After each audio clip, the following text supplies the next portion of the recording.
ठाकरे बंधू एकत्र येण्याबाबत कुठेही बोलू नका, संवेदनशील विषयांवर बोलणं टाळा, राज ठाकरेंच्या मनसैनिकांना सूचना।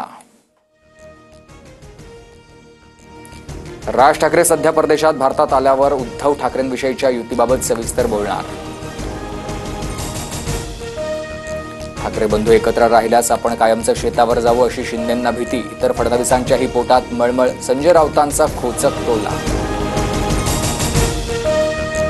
वैयक्तिक मित्र वगैरे शब्द आता पुरे करा, राज ठाकरे आणि उद्धव ठाकरेंच्या एकत्र येण्याच्या प्रश्नावर शेलारांची भूमिका, तर ही शेलारांची बौद्धिक दिवाळखोरीच म्हणावी लागेल।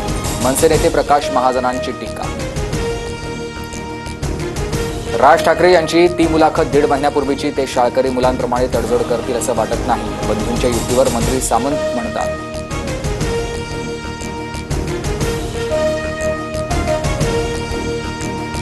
ठाकरे बंधूंच्या युतीच्या चर्चा सुरू असताना पवार काका पुतण्यांमध्ये बैठकांचा धडाका। पुणे साखर संकुलामधील बैठक संपल्यानंतर शरद पवार आणि अजित पवारांमध्ये वेगळी बैठक।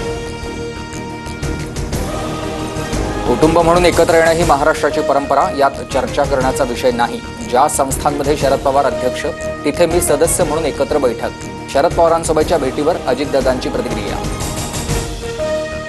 शरद पवार आणि अजित पवार एकत्र आल्यास आश्चर्य वाटणार नाही, टीका करणारा रोहित पवार रोज अजित पवार यांच्या पाया पडतो, संजय शिरसाट यांचं वक्तव्य। ठाकरे बंधू एकत्र आले तर शुभेच्छा, पवारही एकत्र आले तर आनंदच होईल, हसन मुश्रीफांचं वक्तव्य। सोन्याच्या दरानं पुन्हा लाखांचा टप्पा ओलांडला, 24 कॅरेट सोन्याचे दर जीएसटी सह 1 लाख रुपयांवर, पुढील काही दिवसात सोन्याचे दर आणखी वर जाण्याचा अंदाज।